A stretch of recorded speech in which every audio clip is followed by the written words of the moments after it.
Slacciate il grembiule, parte Radio Chef, sfida all'ultima ricetta.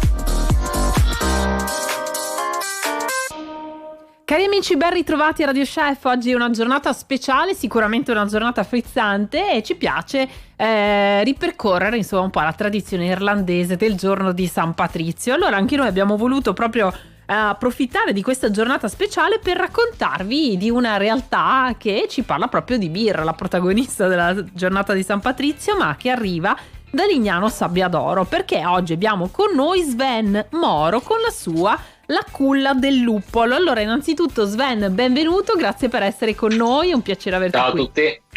Un'occasione speciale oggi. Sì, oggi che è San Patrizio, appunto festa tipica della birra, e anche voi so che insomma approfittate di questa giornata con un'occasione specialissima. Intanto per abbinarla in modo originale a un piatto tipico anche che sa di mare, è così? Cosa avete pensato? Esatto, Raccontaci, sì. Sven. Oggi abbiamo pensato di proporre nella nostra birreria l'Oyster Stout, quindi è una stout dove durante la produzione vengono aggiunte le ostriche, e proprio in abbinamento, per richiamare appunto questa sapidità tipica delle ostriche, ci sarà una bella birra scura con un'ostrica servita con un po' di limone, sale, pepe, eccetera. Non male, direi, una buona occasione per poter assaggiare la vostra birra artigianale. Raccontaci proprio della Culla del Luppolo, della vostra storia e soprattutto delle vostre birre. Allora, noi siamo una birreria artigianale indipendente a Lignano Sabbiadoro. Abbiamo inaugurato il 23 luglio scorso e attualmente produciamo, o meglio, non abbiamo l'impianto di produzione nostro, ma ci appoggiamo a ottimi birrifici artigianali friulani per produrre la Drinky, che è una birra chiara ad alta fermentazione di ispirazione anglosassone, leggermente profumata, con sentore di crackers, e l'altra invece è un nostro cavallo di battaglia, una birra ambrata aromatizzata con del peperoncino habanero.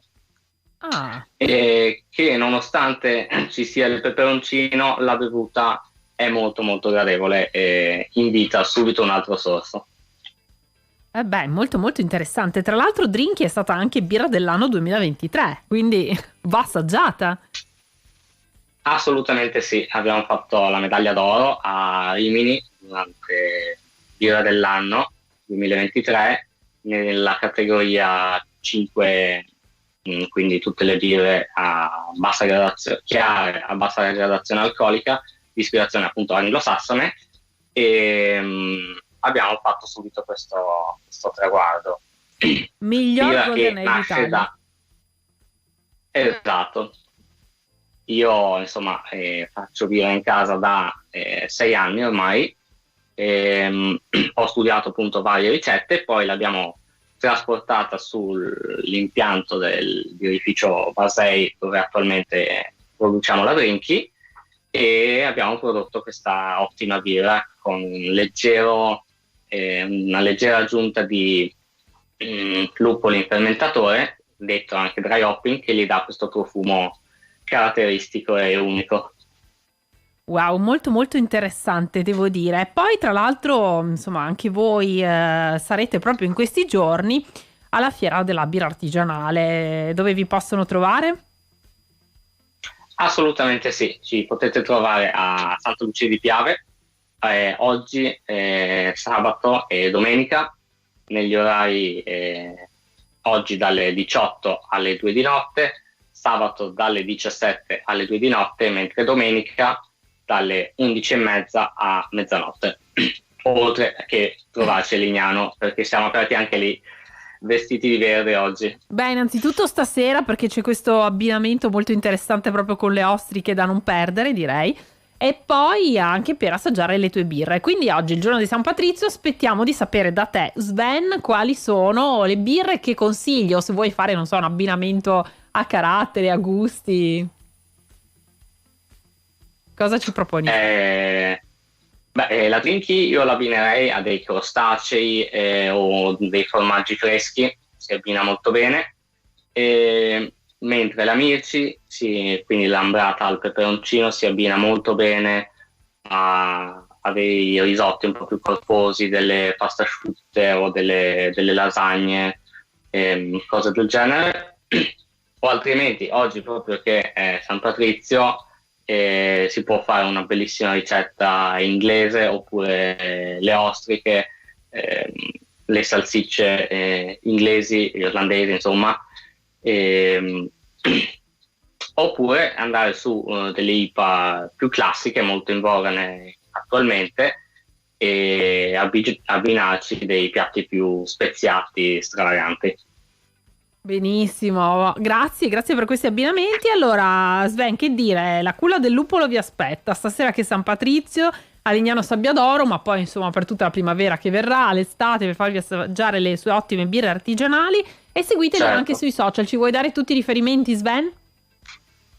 Sì, allora ci potete trovare sia su Facebook che su Instagram cercando La Culla del Lupolo. Siamo unici perché non ce ne sono altri, quindi è molto facile trovarci, basta scrivere La Culla del Lupolo. E niente, seguiteci perché siamo abbastanza attivi e cerchiamo di fare un po' di humor sempre simpatico, e vedrete appunto le novità, perché abbiamo aggiunto delle cose nuove al menù, quindi restate sintonizzati per tutte le news. Per seguire tutto. Grazie allora Sven, grazie mille per essere stato con noi, ti auguriamo buon lavoro e buon San Patrizio. Anche a voi, buona giornata. Ciao, grazie a tutti, Sven. Ciao, grazie. Beh, insomma, abbiamo iniziato alla grande, oggi parlando un po' anche della birra artigianale nel nostro territorio e poi nella bellissima cornice di Lignano Sabbiadoro, ma abbiamo ancora diverse sorprese da raccontarvi. Prima di andare nel dettaglio proprio di regalarvi qualche ricetta, qualche suggerimento, perché andremo appunto, come facciamo ogni venerdì, ai supermercati Bosco, vi racconteremo delle piccole ricettine per poter riproporre, insomma, la giornata di San Patrizio. Prima però vi voglio leggere una delle ricette dei nostri ascoltatori. Questi sono dei fagottini al salmone e ci ha inviati Daniela Parrillo di Trieste. Che cosa vi servirà per questa ricetta? Vi serviranno 100 g di salmone, 500 g di porri, 100 g di robiola, 50 g di grana, 100 g di latte, 3 rametti di timo, uno spicchio di aglio, sale, pepe, noce moscata. Andremo a lavare i nostri porri, prenderemo le foglie più verdi e le scotteremo in acqua bollente per 2 minuti. Ricaveremo quindi delle striscioline che serviranno per chiudere i fagottini. Affettate la parte bianca dei porri e disponeteli in una padella riscaldata con 20 g di olio. Lasciateli appassire a fuoco dolce per 15-20 minuti. Aggiungete poi il latte, alcune foglioline di timo, sale e pepe. In un'altra padella riscaldata farete rosolare l'aglio con un filo d'olio, aggiungerete i dadini di salmone cuocendo per 2 o 3 minuti circa. Aggiustate di sale e di pepe con un pizzico di timo. Nel composto di porro tiepido verserete la robiola, il grano e la noce moscata e mescolerete. A questo punto adagerete al centro di ogni crespella preparata in precedenza 2 cucchiai di composto di porri e 5-6 cubetti di salmone. Chiudete quindi i fagottini con le striscioline di porro e disponeteli in una pirofila oliata. Fate cuocere in forno statico preriscaldato per 10 minuti a 200 gradi. I fagottini saranno quindi tutti buoni e pronti da gustare. È un'ottima idea questa, direi, assolutamente da provare. Invece adesso per noi è il tempo della spesa, quindi andiamo a scoprire come si festeggia San Patrizio facendo la spesa ai supermercati Bosco.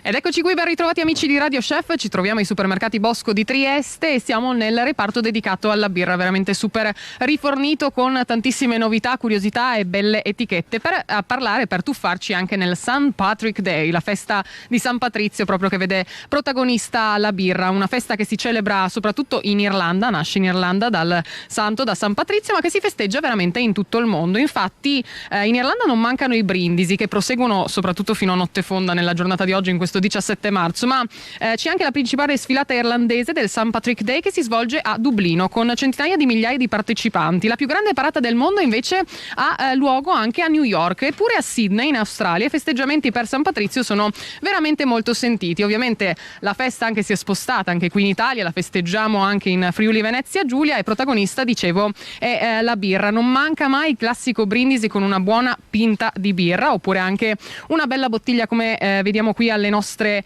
spalle. Ovviamente quella preparata artigianalmente, biologica, autoprodotta è quella migliore da scegliere anche per un buonissimo brindisi. Ci sono le birre anche dedicate agli amici vegetariani, vegani, agli amici celiaci che possono scegliere la birra senza glutine, quindi è un brindisi che proprio si può condividere. Poi non dimentichiamo che la festa di San Patrizio si lega anche molto spesso alla festa del papà che si celebra questo 19 marzo, 2 giorni dopo quindi, e in Italia il giorno di San Giuseppe che coincide con la festa del papà, e negli Stati Uniti il Father's Day si festeggia ogni anno invece la terza domenica di giugno, quindi per quello dovremo aspettare ancora un pochino. Ma mentre io scelgo la mia birra preferita, so che Barbara è andata a preparare anche qualche ricettina per noi. Barbara, dove sei? Sì Maria, eccomi qua, infatti sono venuta proprio nella zona carne perché ho pensato a qualche ricettina di San Patrizio, ovvero se volete festeggiare anche questa ricorrenza diciamo irlandese potete anche renderla ancora più tipica con qualche utile ricettina. Ma prima di passare al cibo io vorrei ancora darvi qualche idea proprio per accompagnare questa festa. Sapete che si usa proprio nell'occasione di San Patrizio la classica birra verde. E da che cosa è dato il colore verde? Beh, dall'aggiunta di Curaçao, un liquore ottenuto da arance verdi facilmente reperibile che cambia proprio la tonalità della birra. Quindi se volete magari alternare qualche birra tradizionale con qualcuna verde per richiamare la festa di San Patrizio ci può stare. Come sapete poi un'altra bevanda molto amata dalla tradizione irlandese è il sidro. Questa bevanda alcolica ottenuta dalla fermentazione alcolica delle mele, molto popolare in tutta l'Europa del Nord ed è proprio uno dei simboli della cultura irlandese. E poi perché non accompagnarlo con dei biscottini, i famosi biscotti di San Patrizio, dei dolcetti che si possono veramente realizzare facilmente con farina, burro, zucchero, uova e latte. Una volta creati li decorerete con della glassa e dello zucchero a velo, sciroppo di mais e latte. Grazie al colorante alimentare verde poi potrete farli diventare stuzzicanti e divertenti e richiamare anche appunto questa festa di San Patrizio, coinvolgendo per esempio i bambini a colazione. Ancora potete creare invece, questi sono veramente molto suggestivi, cupcake verdi di San Patrizio. Una ricetta simile ai classici pancake, aggiungerete ovviamente del colorante alimentare verde e questi tortini avranno una vera grande particolarità e potrete abbinarli a un caffè o una cioccolata calda. E ancora parliamo invece di carne, appunto, perché non provare l'immancabile spezzatino alla Guinness, che è un po' la birra simbolo dell'Irlanda, ovvero il proprio comfort food. Nella ricetta tradizionale si usa la carne di agnello che viene infarinata e cotta lentamente assieme a un soffritto di cipolla, patate, carote, erbe aromatiche e la famosa birra stout, che appunto si produce, pensate, fino al 1759. Uno spezzatino che si serve poi accompagnato dal soda bread e rappresenta un piatto della tavola di festa per eccellenza. In alternativa si può scegliere anche il classico roast dinner, piatto tipico anche in Gran Bretagna, composto da carne di manzo bollita, patate arrostite, piselli e carote bollite. E chiudiamo invece con un purè molto particolare che è anche perfetto per la stagione e salutare, direi. Si chiama Colcannon ed è un purè di patate con della verza o del cavolo che lo rendono anche appunto verde. È il contorno perfetto proprio per San Patrizio e appunto si può accompagnare con una noce di burro fondente. Anche l'impiattamento è importante, mi raccomando. Quando sistemate il piatto create una sorta di piccolo vulcano in questo purè di patate verze dove metterete all'interno nel cratere dei pezzetti di burro che con il suo calore si scioglieranno e lo renderanno una vera e propria delizia. E poi insomma di ricette ne avete tante. Io vi consiglio anche di andare a cercare o l'Irish Apple Pie per accompagnare il tutto, oppure anche delle Guinness Cupcake, che sono dei piccoli cupcake alla Guinness che sono una rivisitazione della Guinness Cake. Andate a cercare la ricetta. A questo punto io sono pronta e devo dire che qui alla Macelleria Bosco posso anche approfittare per fare le ordinazioni prima, se devo appunto preparare una grigliata, perché il macellaio Bosco è sempre disponibile a preparare quello che vi può servire. Non mi resta a questo punto che godermi anche questa festa di San Patrizio. Vado a raggiungere Maria, lascio intanto qui il microfono e lo sostituisco con una birra Bosco. Ciao a tutti. Benissimo, e allora anche noi siamo pronti per San Patrizio. Io vi voglio lasciare, visto che oggi è venerdì e il weekend abbiamo più tempo, con qualche piccolo consiglio salutare. Abbiamo parlato in questi giorni, anche a parte oggi che è San Patrizio, abbiamo detto che la mettiamo da parte, la nostra dieta detossificante, però se volete poi iniziare magari la prossima settimana, approfittare magari della domenica, perché è un giorno in cui magari siamo in famiglia più rilassati e possiamo anche dedicarci a un'alimentazione più sana, prepararci qualcosa per noi, per preparare per fare una giornata ad esempio disintossicante, meglio nei periodi di luna nuova se volete, ma se ne avete proprio bisogno, volete sentirvi meglio per un giorno per poi ripartire con la settimana, o magari festeggiate San Patrizio, poi domenica cercate di recuperare, allora vi consiglio questo frullato dall'effetto depurativo. Come lo andremo a preparare? È ideale cambio di stagione e lo prepariamo con 2 kiwi, succo di un limone, un cucchiaio di aloe vera e acqua a piacere. Rinfresca, purifica e stimola anche la funzionalità intestinale. Infine, se come vi raccontavamo in questi giorni, ne abbiamo parlato in settimana, il cambio di stagione vi provoca qualche abbassamento dell'umore, vi sentite un po' giù, un po' stanchi, demotivati, allora c'è un modo per aiutarci a tirare su il nostro umore, e si tratta di un massaggio. Bisogna massaggiare il plesso solare che si trova tra lo stomaco e l'ombelico, in poche parole, nel senso alto qui sotto, insomma. Andrete a massaggiare in senso antiorario con la mano sinistra. Usate dell'olio di mandorle, aggiungete per 100 ml di olio di mandorle 6 gocce di olio essenziale di basilico e 6 gocce di olio essenziale di neroli, così potrete insomma aiutare il vostro umore. Il massaggio ha sempre effetti veramente straordinari sul benessere, un po' come dire, noi con la natura ci ha provvisto di tutto e quindi riusciamo anche da soli a darci una mano a sentirci meglio. Poi lo stomaco è in effetti proprio il punto un po' più critico in questo periodo dell'anno. Con questo noi vi lasciamo, vi invitiamo a inviarci le vostre ricette come sempre al nostro indirizzo radiochef@radio.0.it, via WhatsApp al 338 611 6060. Se avete i nostri moduli che avete trovato alle varie fiere, potete usare anche il QR code, oltre che compilarli e mandarci una foto, oppure potete direttamente risponderci e mandarci un messaggio su tutti i nostri social. Una buona giornata di San Patrizio a tutti. Noi torniamo domani con riepilogo della settimana, sempre alle 12:30, e poi ci ritroviamo lunedì per un'altra intensa settimana Radio Chef. Ciao a tutti!